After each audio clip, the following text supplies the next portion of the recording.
हरे कृष्णा। ओम नमः शिवाय। आप सभी को सावन के सोमवार के व्रत की हार्दिक शुभकामनाएं। मंगल हो। सावन के व्रत की कथा ये खास है। सावन की महादेव की कृपा बने रहे। सावन माह के भगवान शिव की समर्पित होता है, जो इस माह में सबसे विशेष होते हैं। सावन का सोमवार व्रत। सावन सोमवार व्रत 22 जुलाई 2024 से यानी कि 2024 से 19 अगस्त तक है, जो आज से शुरू हो चुका है। ऐसे में मान्यता है कि अगर जीवन में कोई समस्या आ रही है, तो आर्थिक स्थिति खराब है तो, या करियर में सफलता नहीं मिलता है, तो सावन को सोमवार व्रत करके और व्रत का कथा पढ़कर या सुनकर जीवन में सभी कष्टों को दूर किया जा सकता है। तो आइए सावन को सोमवार की बड़ी ही दुर्लभ कथा सुनाने जा रही हूँ। तो आइए कथा के रसपान कीजिए। कथा के आधा अधूरा नहीं सुनिएगा, पूरा श्रवण कीजिएगा।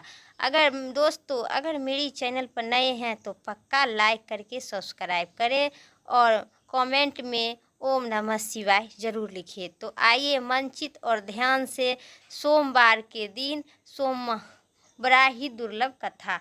तो प्रेम से बोलिए भोले बाबा पार्वती माता की जय। सोमवार व्रत कथा। एक ज्वालापुर नगर में एक बहुत ही धनीवान साहूकार रहता था। उसके घर में कोई कमी नहीं था।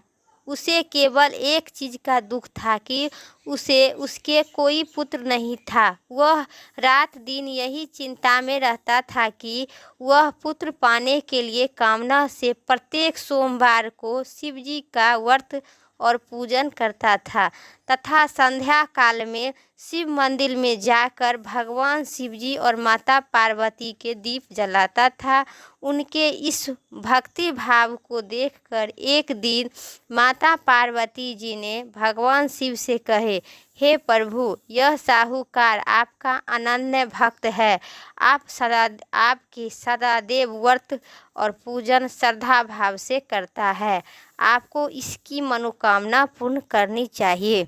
माता पार्वती की बात सुनकर शिव जी ने कहे, हे पार्वती, इस संसार में कर्म क्षेत्र है। जिस प्रकार किसान खेत में जैसी बीज बोता है वैसा ही फिर फल काटने को मिलता है, उसी प्रकार इस संसार में जो व्यक्ति अपने कर्मों के अनुसार ही फल भोगता है। तब माता पार्वती ने आनंद ग्रह के साथ ही कहे, हे प्रभु, यह साहूकार का आपका आनंद भक्त है और यदि इसे कोई दुख है तो आप उसको आवश्यक ही दूर करनी चाहिए। भगवान शिव कहने लगे, क्यों आप सतदेव अपने भक्तों पर दया करके उसके दुखों को दूर करते रहते हैं। यदि आप ऐसा नहीं करेंगे तो मनुष्य आपकी सेवा और व्रत क्यों करेगा। माता पार्वती का ऐसा आग्रह देखकर भगवान शिव ने कहे, हे पार्वती, इस साहूकार के पुत्र नहीं है, इसी चिंता में यह दुखी रहता है। इसके अभाग्य में पुत्र न होने पर भी इसे पुत्र की प्राप्ति का वर देता हूँ, पर इस पुत्र को आयु केवल 12 वर्ष की होगी। इसके पश्चात यह मृत्यु को प्राप्त हो जाएगा। इसके लिए इससे अधिक मैं और कुछ नहीं कर सकता हूँ। यह सारा वार्तालाप साहूकार सुन रहा था। इससे उसे न तो कोई प्रसन्नता हुई न कोई दुख हुआ। वह से पहले ही की तरह भगवान शिव और माता पार्वती की व्रत पूजन करता था। कुछ ही बीते पर साहूकार की स्त्री गर्भवती हुई और 10वें महीने में उसे एक अति सुंदर पुत्र का प्राप्ति हुआ। साहूकार के घर में बहुत ही सुख मनाई गई। साहूकार के निर्धनों तथा ब्राह्मणों को अन्य वस्त्र और दान देते इत्यादि करने लगा। उसने किसी को पुत्र की आयु के भेद नहीं बताया।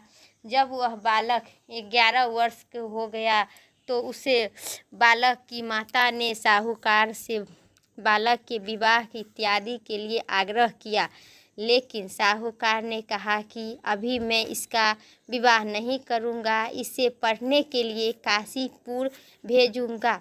फिर साहूकार ने अपने साले अथवा बालक के मामा को बुलाकर और उसे बहुत सा धन देकर कहा, तुम इस बालक को पढ़ने के लिए काशीपुर ले जाओ और रास्ते पे जिस स्थान पर रुको वहाँ यज्ञ तथा ब्राह्मणों को भोजन करवा दो, तब बाद में आगे जाना।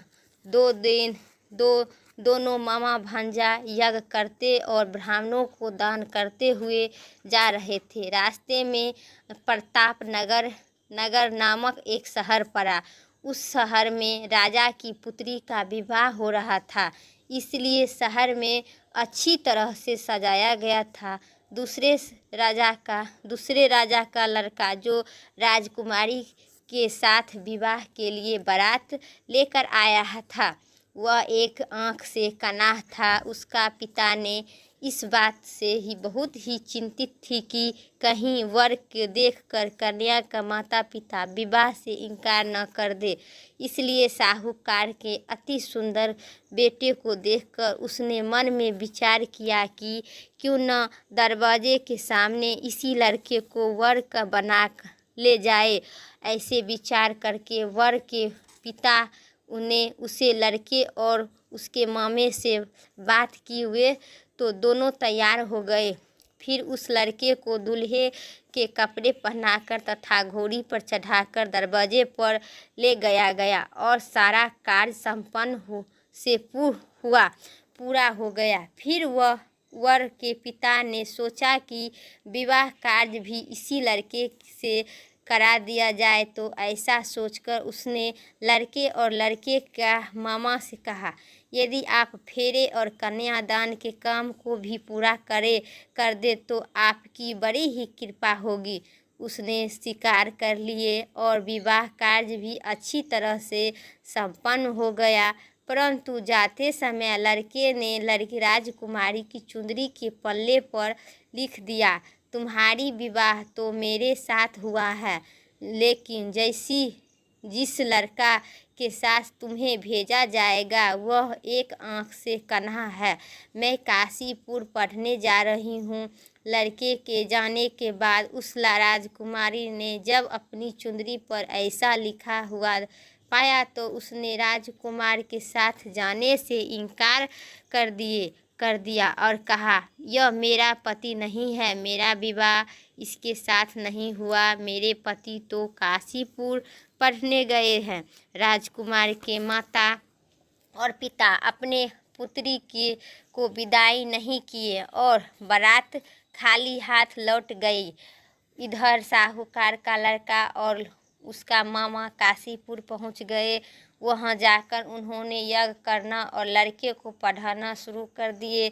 जब लड़के की आयु 12 वर्ष की हो गई तो उसकी मृत्यु के दिन आ गई। लड़के के मामा को इस बारे में कुछ नहीं पता था और पता नहीं था। उस दिन उन्होंने यज्ञ का आयोजन किया हुआ था कि लड़के ने अपने मामा से कहा, मामा जी आज मेरी तबीयत कुछ ठीक नहीं लग रहे हैं।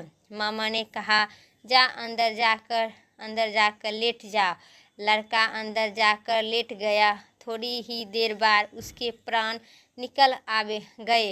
यज्ञ के बीच में जब उसके मामा ने आकर देखा तो मृत अवस्था में पड़ा था तो उसने बहुत दुख हुआ। उन्होंने यज्ञ का कार्य अधूरा रह जाने के डर से किसी से कुछ नहीं कहा और संयम से रखा। फिर यज्ञ का कार्य समाप्त कर ब्राह्मणों के चल जाने के बाद उसे रोना पीटना आरंभ कर दिए। संयोग से उसी समय शिव और माता पार्वती उधर से जा रहे थे। जब उन्होंने जोर जोर से रोने की आवाज़ सुनी तो माता पार्वती भगवान शंकर से कहे, हे प्रभु, कोई दुखी रो रहा है, उसके कष्ट दूर कर दीजिए। जब माता शिव और पार्वती ने उस लड़के को जाकर देखा तो वह एक लड़का मृत पड़ा था। पार्वती जी बोली, हे प्रभु, यह तो ज्वालापुर के साहूकार का लड़का है जो आपके वरदान से उपस्थित हुआ था। शिव बोले, हाँ हाँ पार्वती, उसकी आयु इतनी ही थी। आयु पूरी हो जाने के कारण यह मर गया। तब माता पार्वती ने कहा, हे प्रभु, आप इस बालक को आयु बढ़ा दीजिए, नहीं तो इसके माता पिता तड़प तड़प के मर जाएंगे। माता पिता के बारे में आग्रह करने पर भगवान शिव ने उसकी जीवित कर दिए और शिव जी की कृपा लड़का ओम नमः शिवाय करते हुए उठ गया। भगवान शिव और शिव जी की कृपा और माता पार्वती कैलाश को चले गए। तब वह लड़का और उसका मामा उसी प्रकार यज्ञ करते हुए तथा ब्राह्मणों को भोजन करवाते हुए अपने घर की ओर चल दिए। रास्ते में प्रताप नगर पहुँचते और वहाँ पर आकर उन्होंने यज्ञ आरंभ कर दिए। तब वहाँ राजा उधर से गुजर रहे थे। उसने उस लड़के को तुरंत पहचान लिए और अपने महल ले जाकर दोनों बहुत ही आदर सत्कार किए। साथ ही बहुत सा धन आभूषण और वस्त्र देकर उन्हें राजकुमारी के साथ विदा कर दिए। जब वे अपने शहर से निकल पहुँचे तो मामा ने कहा कि मैं पहले तुम्हारे घर जाकर सूचना दे आता हूँ कि जब उस लड़के का मामा घर पहुंचा तो साहूकार और उसकी पत्नी घर की छत पर बैठे थे और उन्होंने यह प्रण कर रहा था कि यदि हमारा पुत्र कुशल लौट आया तो हम नीचे आ जाएंगे, नहीं तो छत से कूदकर अपने प्राण त्याग देंगे। इतना ही में उस लड़के के मामा ने आकर बताया कि आपकी पुत्र सकुशल वापस आ गया है, तो उसके विश्वास नहीं हुआ। तब मामा ने शपथ पूर्व कहा कि आपका पुत्र अपनी स्त्री के साथ आ रहा है तो अपनी पत्नी और संग संबंधित के साथ नगर द्वार तक आया और आनंद के साथ उसकी स्वागत कर उसे अपने घर ले गया। वे बड़ी ही प्रसन्नता के साथ रहने लगी। इसी प्रकार जो व्यक्ति सोमवार का व्रत करते हैं, भगवान शंकर तथा माता पार्वती की पूजा करता है अथवा इस कथा को पढ़ता है या सुनता है, उसे भगवान माता पार्वती और भोले शंकर उनके दुख दूर होते हुए और उनकी समस्त मनोकामना पूर्ण करते हैं। तो प्रेम से बोलिए सियावर माता पार्वती शिव भगवान की जय।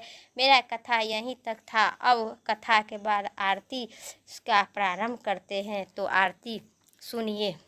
जय शिव ओमकारा हर हर, जय शिव ओमकारा, ब्रह्मा विष्णु सदा शिव अर्धांगी धारा। ओम जय शिव ओमकारा, एकानंदी चतुरानंदी पंचानंदी राधे, हंसानंदी गरुड़ासन विश्ववाहन छाजे। जय शिव ओमकारा, दो भुज चार चतुर्भुज, दस भुज अति सोहे, त्रिभुवन रूप निरखता, त्रिभुवन जन मोहे। ओम जय शिव ओमकारा, अक्षिमाला वर्णमाला रुद्रमाला धारी, चंदनी मिगमग सोहे, भोले शुभकारी। जय शिव ओमकारा, स्वत्यांबरी पीताम्बर बाघंबरी अंगे, सनिकादिक ब्रह्मादिक भूतादिक संघे। जय शिव ओमकारा, कर में मध्य कमंडली चक्र त्रिशूली धरिता, जग करिता जग भरिता, जग साहत करिता। ओम जय शिवी ओमकारा ब्रह्मा विष्णु सदा शिव जानते अभिवेका परनाक्षर में शोभिति तीनों एका। ओम जय जय शिवी ओमकारा त्रिगुगन जीव शिव जी की आरती जो कोई नहीं गावे कहती शिवानंदी स्वामी मन वांछित फल पावे। जय शिव ओमकारा। प्रेम से बोलिए भोले बाबा माता पार्वती की जय। तो अगर मेरा वीडियो पसंद आए तो प्लीज़ न चैनल पर नए हैं तो पक्का लाइक करके सब्सक्राइब ज़रूर करें। कमेंट में ओम नमः शिवाय ज़रूर लिखें। फिर नेक्स्ट वीडियो लेके आते हैं, तब तक के लिए जय श्री राम, राधे राधे।